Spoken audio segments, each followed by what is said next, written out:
Hello, I'm Jean-Philippe Courtois, and this is Positive Leadership, the podcast that helps you grow as an individual, as a leader, and ultimately as a global citizen. For decades, the World Bank and other institutions believed that major investments in infrastructure would jumpstart economies and drive progress in Africa. Now, we know that although direct investments are important, they may not be as important as impactful entrepreneurs who are purpose-driven and socially aware of their environment. These entrepreneurs can relate to the principle of Africa capitalism, the economic philosophy for Africa developed by my guest today, Tony Elumelu. A warm welcome, Tony. Thank you very much, my good friend.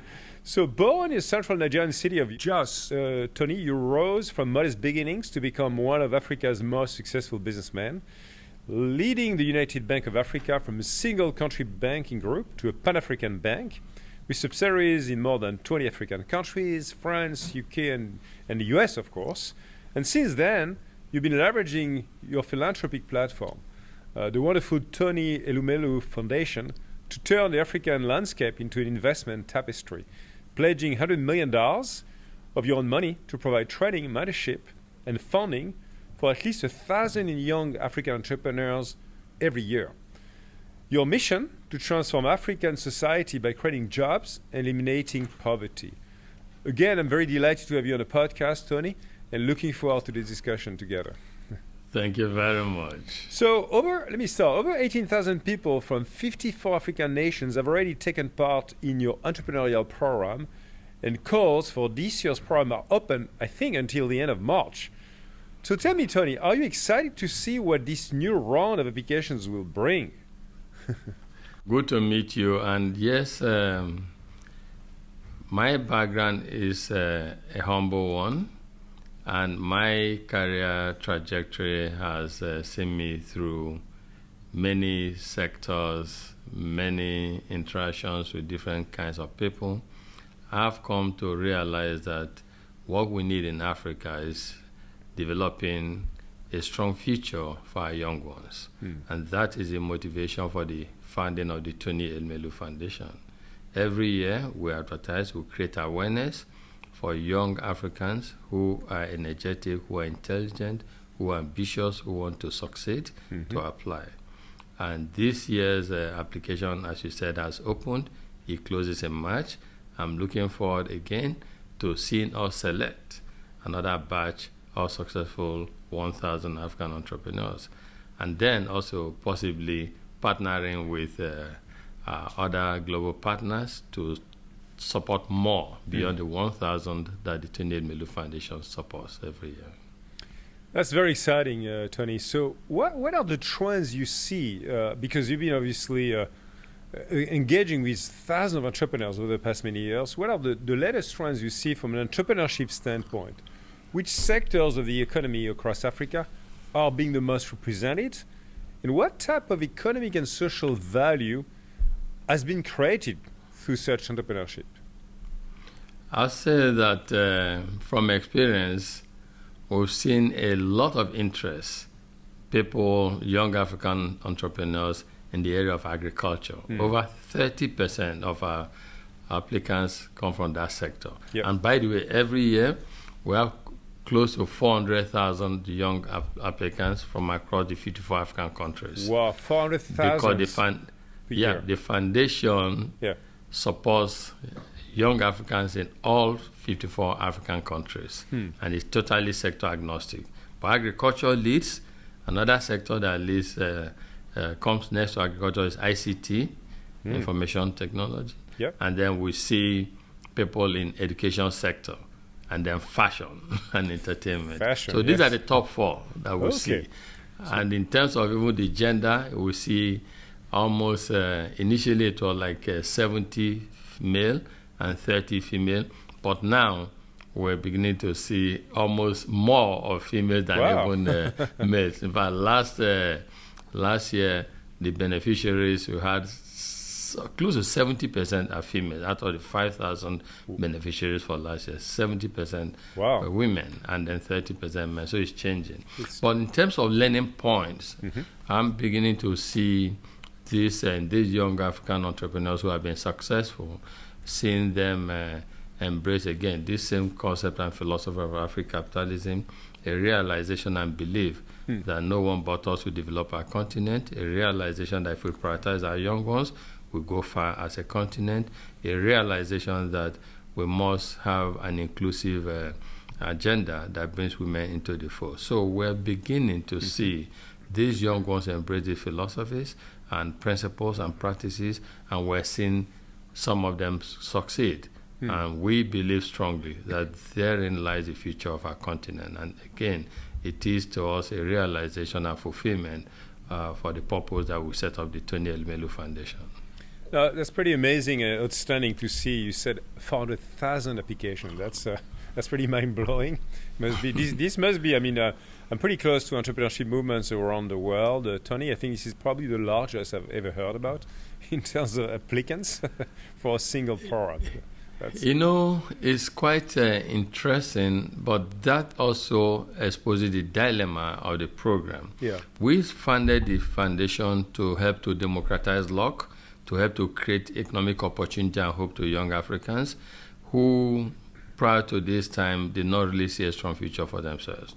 So you see almost 400,000, more than 400,000 applicants coming. But unfortunately, at the end of the program, we are able to select just 1,000 because that's the commitment we made from our $100 million. But we've seen also a few partners like UNDP, like International Red Cross, and like Google and EU come together to support more. But imagine 400,000 people applying and only 1,000 or 5,000 being chosen.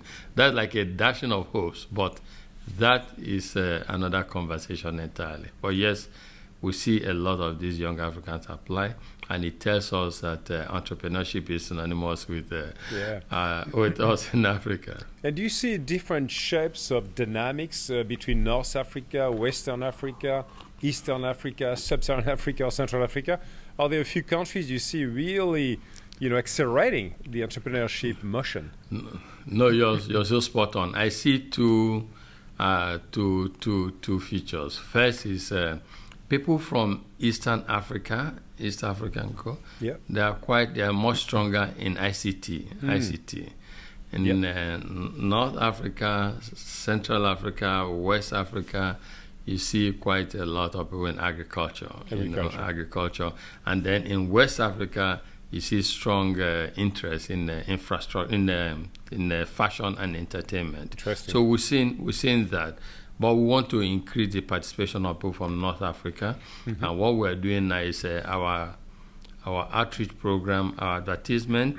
We try to advertise in Arabic also so we can reach more of them, because we want to see a lot more interest, especially the female young African entrepreneurs from that part of the world. We want to see them show more interest in what we do at the foundation. That's wonderful. We'll come back later, Tony, to more discussion on the potential of unleashing again that entrepreneurship across the youth. Now, I'd like to go back to you as a person, of course, to know a little bit more about yourself. And I want to ask you about a quote I saw where you describe entrepreneurship as being part of your DNA. I think your mother was an entrepreneur, if I understand well. Yeah. So what did you learn from her growing up, and how did that shape the person you went on to become yourself? I learned a couple of things. First is the hard work. There's no alternative to success in life. There's hard work. I learned that if you don't save, if you don't have the discipline to save when you earn money, even if you earn $1 billion, you will not save anything. So I got that. But most importantly, it's about hard work, because she was extremely industrious, very hardworking, and she imbibed that in us. And I have come to realize that is a clear path to success, especially sustainable success. Hard work. Every day. And then that culture, that discipline of saving and not consuming everything that you produce. And I think those are the bedrock of foundation of entrepreneurship. And of course, I learned about resilience and tenacity, staying focused, being resilient, and being hungry for success. If you're hardworking, you're hungry, you're tenacious, you're disciplined, and you save, you succeed as an entrepreneur. That sounds simple. I know it's not that simple, but I know what you mean. but those are great ingredients to become, I think, a relentless entrepreneur in your life, whatever you want to achieve. Actually, so Tony, I love actually the attributes. I was actually just recording a couple of days ago another episode with someone you may know, Melody Upson in the U.S. Okay. You know, Melody is Melody Upson is a chairwoman of Starbucks, and she is the co-CEO of Ariel Investment, which has actually launched $1.4 billion African American minority investment-owned companies in the U.S. recently, which is pretty amazing, and she's been really supporting. And when I asked her the same question, we had some similar responses. So it looks like those are great ingredients for success. And we'll come back to that later.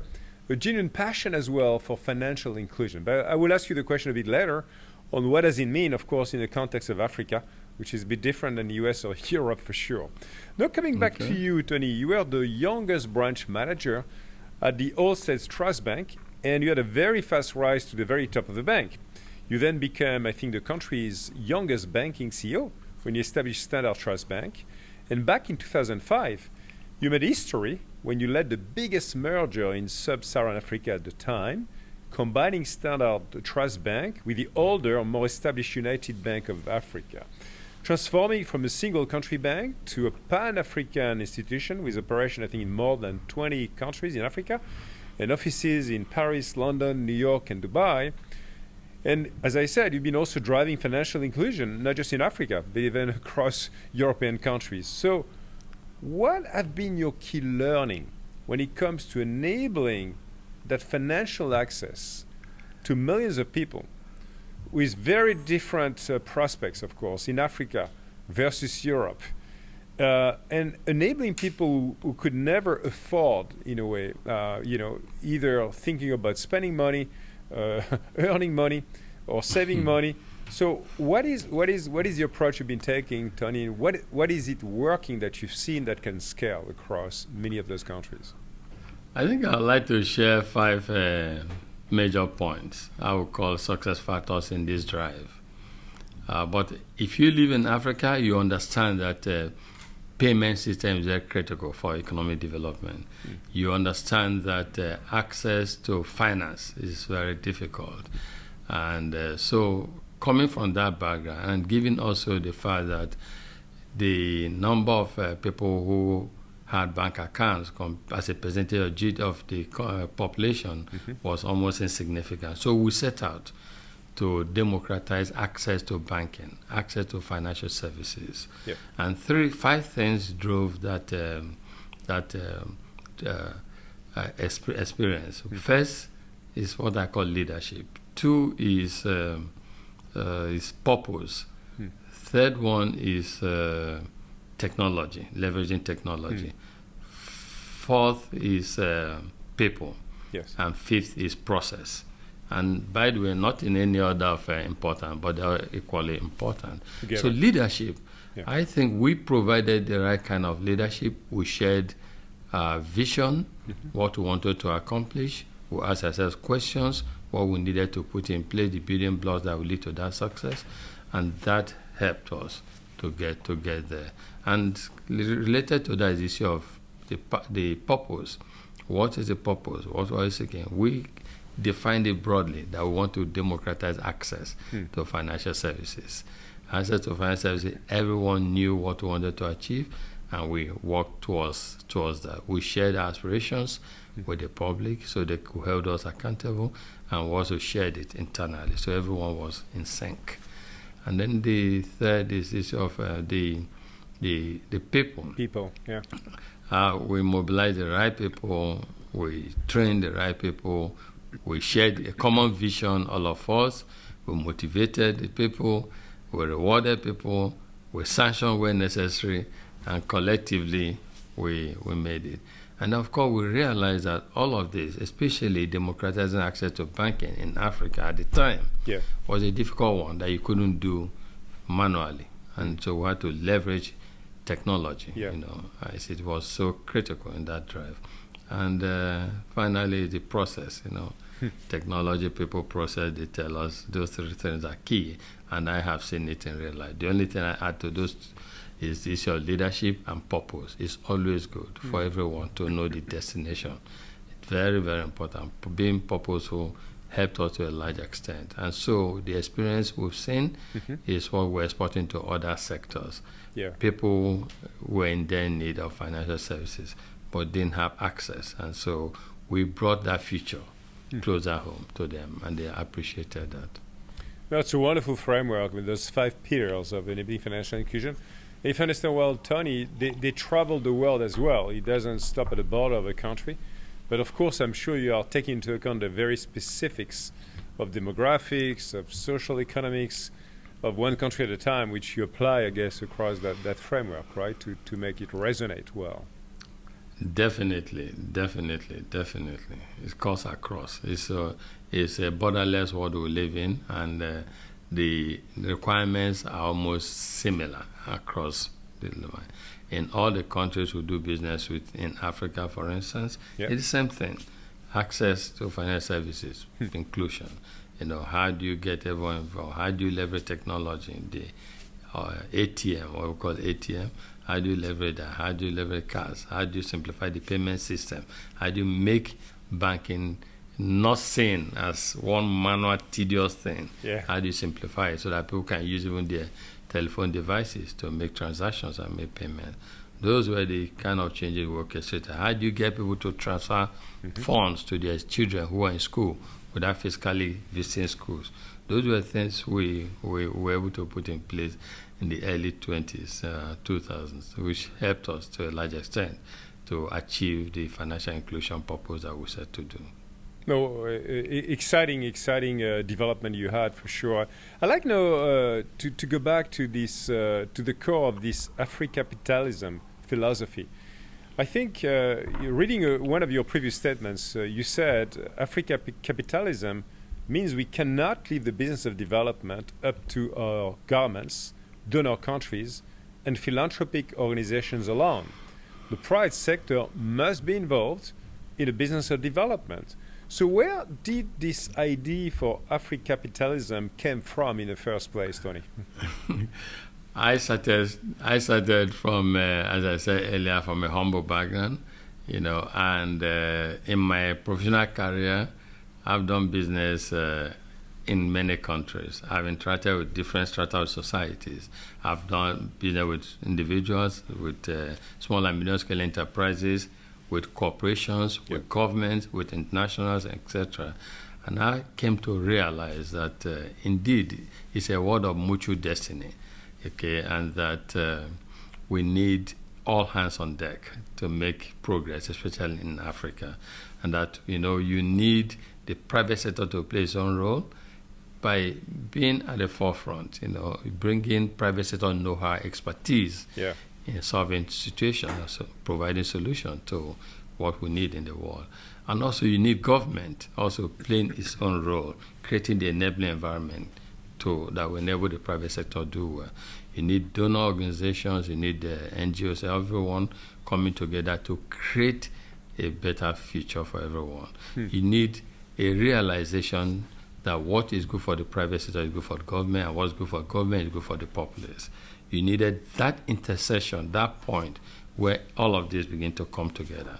The private sector plays its own role, government plays its own role, foreign donor organizations coming together to prioritize what is important. And we have seen, even from studies, that private sector could be the best allocator of resources in societies than government per se. So bringing all of this together was and observing. When we set a Standard Trust Bank, for instance, we set out to democratize access to financial services to make money. But we realized as we were making money, we were touching lives in a different way. Absolutely. We're creating prosperity not just for ourselves, but for the community, for all the critical stakeholders. We pay taxes, government had more revenue. We provided support for small and medium-scale enterprises. They could do more businesses. We supported individuals. They got better living standard. We rented apartments, for our properties, for our businesses. Yeah. People got paid. So it's more like, wait, hang on. There's something evolving here that, we can pursue our private sector interests Yeah. whilst creating a more prosperous environment, Yeah. society. Yeah. And that we can do that with fairness and equity. We can do that by, as you grow your business, you're creating employment for people. Absolutely. As you create employment for people, you're creating a better society. In fact, you're even empowering people economically and increasing their purchasing power that can help them even do more in terms of buying some of the services that you create. So the idea came from that. It's okay that, why don't we bring all of this together? Why don't we bring all of this together and make government begin to see that private sector is not an enemy, and private sector also not to look at government with suspicion. And let's work together. That intersection where the goal of private sector and the enablement of the public sector begin to create prosperity for everyone is what we seek to achieve. I think it makes tons of sense. I mean, to have this, as we call it, multi-stakeholder approach and get everyone to do, its own share in full alignment with this strategy. As you know, globally, there's a big trend in terms of, for the corporate world, to embrace ESG, to at least have this really hardcore discussion about what do we do as a company for environment, for social purpose, but also for governance. And I think it seems to me that initially, early on in your career, as you grew up from the ranks as a branch manager and more, you found out in the core Africa that indeed enabling financial inclusion is already part of that social mission to enable more people to grow and get jobs and revenue, etc. So I'd like now to go back to entrepreneurship. Becoming a purpose-driven entrepreneur is hard work, and you mentioned as well as before, purpose and hard work. And it takes an extraordinary amount of energy and self-motivation. So I'd like to understand your perspective, and to what extent is Africa capitalism also a call to action for the African youth to become entrepreneurs? How much of that entrepreneurship mantra is, or should be, don't know, elevated at the top of this Africa capitalism vision? What our young ones need in Africa, and indeed every part of the world, is positive role models. 2, we need our young ones to understand that the only sustainable way to success is hard work. So if people will know that to succeed in life, you have to work hard. If people will see good role models around them, all things being equal, they will aspire to be successful. Lace that with economic opportunities. Create hope. Give economic opportunity for people. Share that wealth you have as business leaders who have accumulated so much. Business leaders realizing that it's all about legacy, and it's not the amount of money you have in your bank account that counts. That what matters ultimately at the end is the lives, the impact you're able to create, and the lives you're able to touch. It is the encapsulation and realization of all of this that creates a better society. If we all will know that poverty anywhere is a threat to all of us, anywhere, then we'll begin to look at things differently. So through what we preach, the philosophy and concept of African capitalism, we want to encourage young Africans.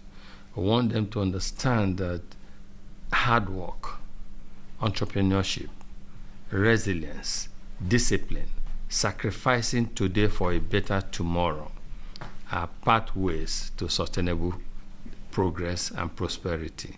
If they see in us, their leaders, that we are walking the talk, if they see in us, their leaders, that we're not just accumulating for ourselves and our families alone, that we're also trying to share and encourage them to succeed.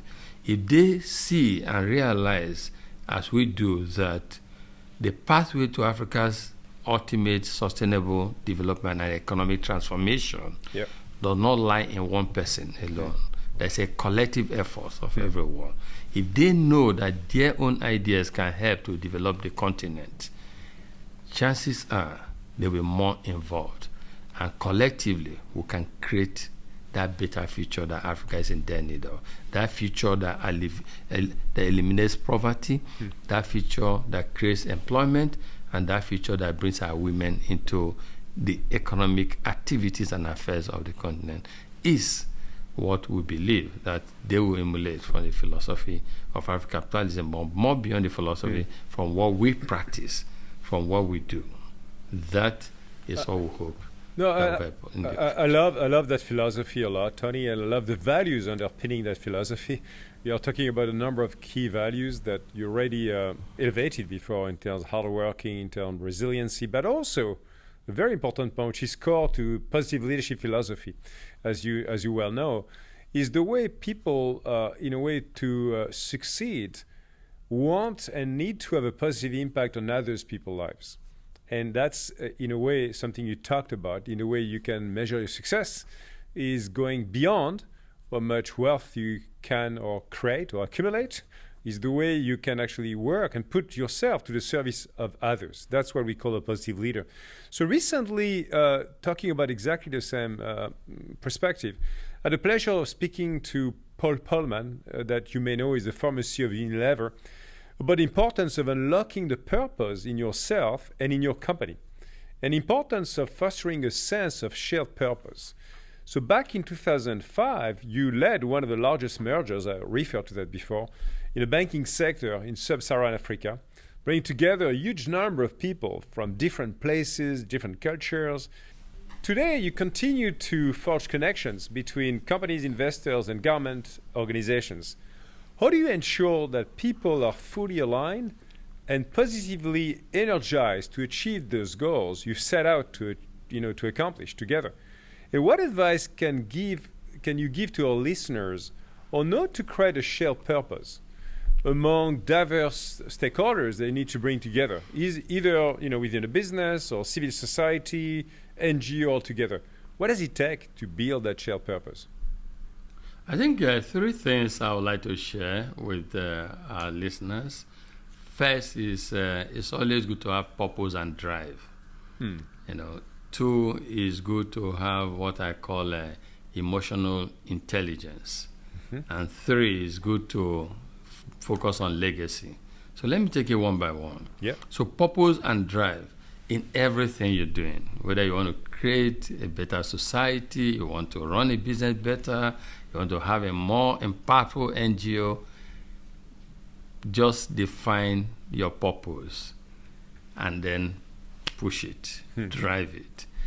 When you define your purpose, you need your followers to align with your purpose. You need to share your purpose with them. You need them to buy into it, and you need to drive it consistently. You need to realize that the path to success in every endeavor is not a linear journey. It's not a straightforward journey. So you have hiccups up and down, but stay focused, stay purposeful, and drive it. So that is the first thing. The second is emotional intelligence. We need to realize that in the 21st century, it's not about machines doing things, it's about people doing things. And people have emotions.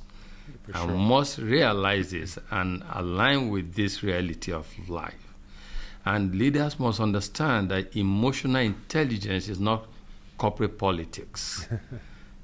Emotional intelligence is not about being diplomatic.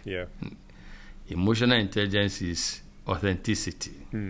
It's about identifying issues that are important to people and putting them on the table and dealing with them and not circumventing or going around them. So that belief, in that understanding and sharing in people's emotions and without turning it into politics or diplomacy helps in making your aspirations, your purpose, your vision that you have shared to a large extent to come true. You as a leader, you sit in your ivory tower. Others get to execute this. Yeah. And you must make sure that those who execute this believe in it, and that you in turn also, and the organization has a very high emotional intelligence to support this ecosystem that will bring about that transformation and success. So critical. We must understand as leaders that it's about inclusiveness. We must understand that it's about impact. It's about getting everyone together to share that vision and to own it. That's what internalizes it and makes it sustainable even beyond you, the leader. And the third point to me is about legacy. You know, most people commit to some of these purposes and vision when they know that it's for a higher Purpose. objective, when they know that it's all about making impact. The world is in need of people who can help make it a better place. And so if you're involved, anything you do, whether it's technology area, finance area, philanthropy area, energy area, just have that higher purpose of making the society a better place and think legacy. Great leaders always think about how history will judge them, how they will be written, how they will be remembered, etc. And they think beyond self and beyond family. Yeah. And that, to a large extent, can be infectious, can make a difference. So to me, there's so much, but I'll just leave it at three major points. No, I love it. I think it's a great. It's in great alignment actually to again a positive leadership philosophy when we talk and support people to come up actually with clarity in terms of their own mission, their own purpose. To start with you, and then of course build on the deep positive energy you have in yourself. At least try to manage it as much as you can to connect with others. To connect with the depths into others, in the real emotions, exactly as you said, to truly emerge the real challenge for the person you are working with, you are supporting with. And then together, the third circle that you eloquently talked about, which is about legacy, which is about really building together the change we want to see in the world. And that to me is a wonderful opportunity for all of you listening to the podcast to build that shared purpose. So fantastic. Tony. Now I'd like to go back to the importance of enabling local communities and a country I think dear to your heart, in Nigeria. 1 in 2 Nigerians lives without reliable electricity today. On a good day, I think they are getting 3, maybe 4 hours of electricity a day. It's a huge problem, an enormous burden for small business owners in particular. Last year, I had the opportunity to have Rajiv Shah, that you may know, the CEO of the Rockefeller Foundation, as a guest in my podcast. And he shared with us this super exciting initiative that you know well, the Global Energy Alliance for People on the Planet, that they launched at COP26 1 year ago. For all the listeners, this is a $10 billion alliance of philanthropy, local entrepreneurs, governments, technology, policy, financing partners as well, to tackle one of the biggest social and economic challenges in the world, where nearly half the world lives in energy poverty. And climate change is making our planet increasingly uninhabitable. So I was wondering how you see the role of the Alliance and similar initiative that you may undertake as well, Tony, in delivering green energy to local African communities and the impact they could have in securing inclusive economic growth. You know, first is access to electricity. Is a challenge for so many in many developing countries, especially in Africa and Nigeria in particular. What the Alliance is doing is good, and the only thing is, if you know where we're coming from on the continent, it's not about, there are people who even in weeks don't have access to electricity for up to 3 hours. It is bad. And I commend all initiatives and efforts that will help leapfrog and ensure that we have improved access to electricity. we can't make progress as a continent. We can't make progress even as a world in the 21st century when majority of people do not have access to basic electricity. It's a major issue. And I see this every day in Africa. And as an African capitalist, and this is a clear manifestation of what we preach through the philosophy of African capitalism, we have invested massively in trying to improve access to electricity on the continent. Our group, Transcorp, Transnational Corporation of Nigeria, has invested billions of dollars in creating 2,000 megawatts of electricity capacity in our building. Today, we generate about 600-700 megawatts of electricity on a daily basis. We could do more, but the transmission mechanism is weak in Nigeria and the continent. But we're able to supply electricity, almost 20% of daily energy requirement in Nigeria and in a neighboring country, Benin Republic, to them. This is African capitalism in action, because we're making money from this, but we're helping to bridge a huge gap. Access to electricity is a problem for us on the continent. So I hope that through the coalition of the Rockefeller Foundation that my good friend Rasha is leading, that we can all come together. There was a Power Africa initiative which President Obama initiated, and then now we have this Alliance for Sustainable Energy on the continent. But what I say to all is that we need a combination therapy to fix the energy deficit we have on the continent. It's not just one approach. We need combination, because where we are coming from is so far behind. And we need to leverage the abundant natural resources on the continent in tackling this biggest challenge of humanity in the 21st century, and which people on the continent do suffer from. No, great to hear about some of the initiative you've been undertaking, of course, Tony, across Africa with your own groups, which is wonderful. And I think, as you said, he's going to take a multi-pronged approach. I was actually having on a podcast a young entrepreneur called Emmanuel Eko-Eme, who is the CEO of ICE. ICE is a social entrepreneur that Microsoft is supporting through our initiative called Entrepreneurship Positive Impact. And one strong point he was making in the podcast is, you know, he explained to me that for those interventions to work, those solutions, you need actually to include the grassroots component at the core, because infrastructure is not there. So in his case, he was talking about, it's not just about installing solar panels. He actually spends a lot of time training, skilling next generation of data scientists, AI engineers, and so on, to develop grassroots communities, to develop economic capabilities on top of electricity coming to the village or the community.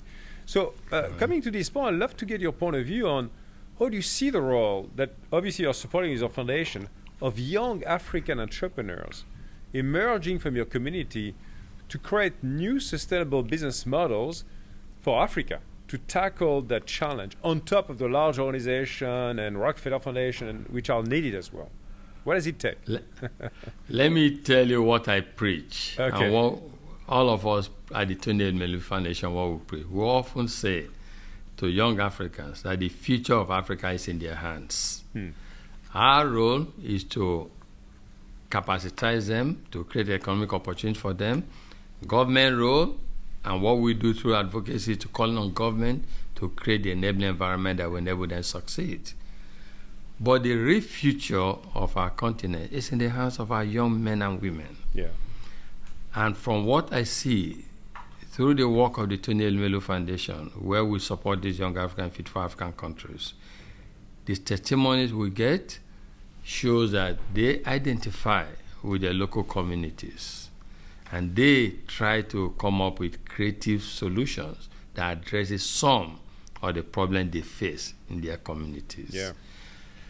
And I say that collectively, the development of the continent does not rest in government alone or private sector alone or the successful entrepreneurs. It is all of us. All together. Yeah. So each and every one of us must play his or our own role toward the economic transformation of the continent. So yes, I see in our young ones enthusiasm, the commitment, and the excitement to be involved in providing some of the solutions that we need in our local communities to power Africa to the next level.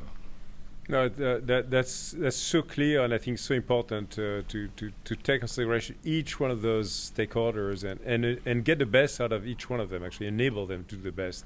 So building on that discussion, last year on the podcast, I spoke to former venture capitalist Sir Ronald Cohen, that you may know, the great champion of impact investment, about how to establish global standards when it comes to ESG. He pointed to the work being done by the Impact Weighted Accounts Initiative at Harvard Business School and some of the frameworks they publish which show how to measure different categories of impact. So my question is, when it comes to Africa capitalism again, the discussion is around social value as well, rather than impact per se. So how do we or do you measure that to be similar global standards? In other words, to kind of connect the African social, environmental context of the reality with the kind of the global world reflecting on ESG. Does it matter? And how do you measure that?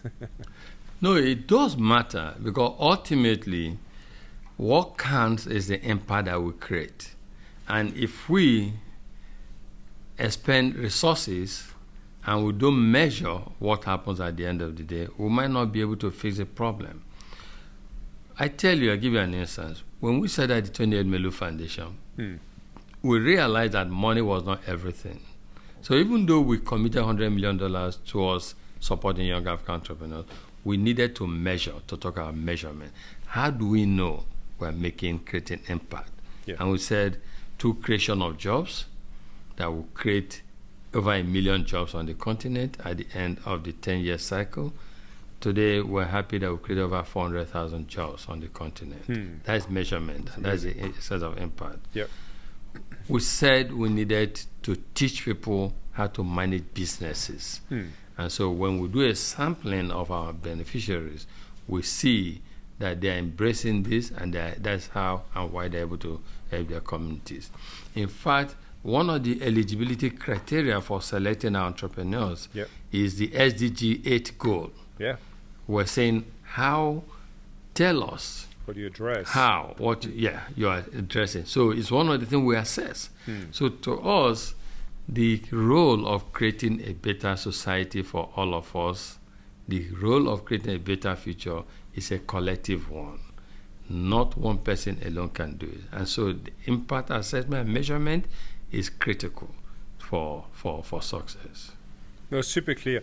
Now, let me, last couple of questions, Tony. Let me go back to you. In 2010, when you retired from the day-to-day, because you have obviously not retired, from the day-to-day running of UBA, okay? You said you wanted to devote the second part of your life to democratizing the luck you had when you were growing up. So tell us about your thought process on that got you to make the decision, right? To kind of shift the next journey of your life, and how did it come, and why, and how much you enjoyed that actually as well. Jane, if you know my story, if you know my history, you know that I'm a product of luck. And I'll be failing humanity if I did not democratize this luck and create more access and opportunities for others to follow. I started from when I left postgraduate school, applying for a job that I was not qualified for. But I wrote and I said, if given the opportunity, I know what I'm made of, I know I will succeed. And I got the opportunity. That is luck. Yes. Well, and then it's hard work as well. Hard work. and then I started from there, growing up. And each time I've had obstacles, but I've also succeeded. Yeah. And that's why when I preach, I say to young people, be lucky, but be hardworking. Yes. When hard work, preparedness meets luck, you succeed. Absolutely. And so don't just sit down, fold your arms, and say that I want to be lucky, like Tony. No hope for. You have to be hardworking and be prepared so that when that luck shines your way, you succeed. So for me, upon retiring as Group Managing Director of United Bank for Africa, and as United Bank for Africa operates in 20 African countries, America, London, UK, and Dubai, and serves over 36 million customers across Africa. When I was retiring, I said, this second phase of my life is like paying it forward. I need to help to create, because there are more people also in the world, a lot naturally of people in the world who need just little opportunity to just cross the finishing line that can make a significant difference in their lives. And you think of how much we buy a suit that we wear. You buy a suit, $5,000, $10,000. That $5,000 can be a life changer. Yes. Can be a game changer for a family, for a community. And if you read the stories of people who have succeeded in life, at times they don't need more than that. Yes, right. And so I said to myself, it's not about how much I have in my bank account or in my family's bank account. It is about impact. It is about inconveniencing myself, taking part of the wealth that has been accumulated and sharing it with people in a manner that helps to democratize luck, creates access to more people, and a manner that helps us to jointly create prosperity that the world is in their need of. So that economic hope, drive, that passion to share in what I benefited from is what drove the whole idea of the final Tony Elumelu Foundation. As I look back today and I interact with these young African entrepreneurs who have benefited from the program, I'm always very happy to hear the testament, the testimonial, to hear them say their stories, how their own life is improving also through the access to capital that they've been able to get through the Tony Elumelu Foundation, with the support of our family, plus also the partnership that we've fostered with EU, with United Nations Development Program, with ICRC, with Google. It's been wonderful. We are actually touching Africans where they need help the most, because we are on ground and we understand what they need. And I'm happy that that vision, that purpose of democratizing luck that we dreamt of so many 10 years ago or 13 years ago is gradually coming to fruition. No, I love not just the cut, because beyond the cut of that democratization of luck, I mean, there's a lot of sweat, a lot of hard work, and a lot of your passion we can feel, Tony, through discussion. And I know what it gives you in return, because I've also the luck, honestly, at the very modest level in France, to do the same with hundreds of social entrepreneurs in my country, with my home foundation, my funny foundation as well. And I know how much joy I get in return to see the youth emerging, developing, having impact, being proud of themselves, showing what they do. It's such a wonderful feeling. So I think that's what positive leadership to me is all about. Finishing on a couple of last questions. The mission you've set yourself to transform Africa by creating jobs, ending poverty, requires a great deal of positive energy, which you have. I can feel it since the beginning of the discussion. I know it, having met with you once before. And so tell us, how do you generate, how do you build that energy in yourself? What is your secret? Do you have some particular routines every morning when you wake up or during the days? What is Tony's every day to drive that positive energy and propagate that to your entrepreneurs and all the stakeholders? I think first is one is at peace and in communion with our Creator God. So I believe so much in God, and every day I reconcile myself faith with God, realizing that but for God, I can't possibly achieve 1/10 of what I achieve. Yes. I have achieved in life. 2 is family. I realize that if you do not have a secure, peaceful, happy family, you can't go far. Yeah. So my wife, Dr. Awele Elumelu, a medical doctor, my 5 great daughters, and my 2 boys. We're happy, Yeah. As a family, together. all together. And they give me a lot of energy and push, all of this. Yeah. And then thirdly is I realize that health is wealth. Yeah. And so to try, and I can see even Eugene that you're on that part too. I try to make sure that as much as possible, one lives a healthy life, eats sensibly, exercises, and also, just generally find time to meditate and do my yoga, etc. And then I surround myself with great minds, my colleagues and my friends and family. Yes. So great minds, they stimulate my mental state. We tell ourselves we work together, we're a family, we're happy, and so the energy comes from these sources, from God, from family, from my health, and from people around my colleagues. And these people, or these are my social fabric and spiritual fabric that have helped me and keep the energy going. and I can feel how strong is that circle of energy for you, Tony. And it's wonderful to think about the way you connected spirituality with family, with the people that are most important matter to you in your life, professional, social life as well as taking care of your health, of course, and your physical shape and mental shape as well. So wonderful. Very last question to finish with. I'd like to finish with your wisdom, or the wisdom actually that a young successful entrepreneur could teach to his European or American fellows. So in other words, what are the best hidden secrets of young African entrepreneurs that European or American entrepreneurs should learn from? What would that be?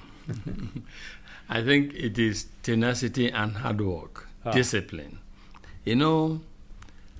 There are a lot of things that are taken for granted in advanced societies, in developed societies. Yeah. I mean, in Africa, for instance, we talk of access to electricity, lack of infrastructure. And you, as an entrepreneur, you succeed in spite of all of these deficiencies. Yes. That is resilience. It is. That is hard work. That is discipline. And that is a ruthless commitment to what you want to achieve. And say to yourself, in spite of all of this, I will succeed. And it is that drive and push that makes it different. And that is what I think young African entrepreneurs can share with their counterparts in other parts of the world. Well, with those great words of wisdom, Tony, this will end our discussion. I want to thank you, bottom of my heart, for a wonderful dialogue. And I could feel that your positivity is resonating across all of the listeners across the world, and will give a lot more desire for many people to join as well the same vision you have to serve others and to drive positive impact with many different types of stakeholders in your life. So thank you so much, Tony. It was a wonderful dialogue and podcast episode. Thank you. Thank you.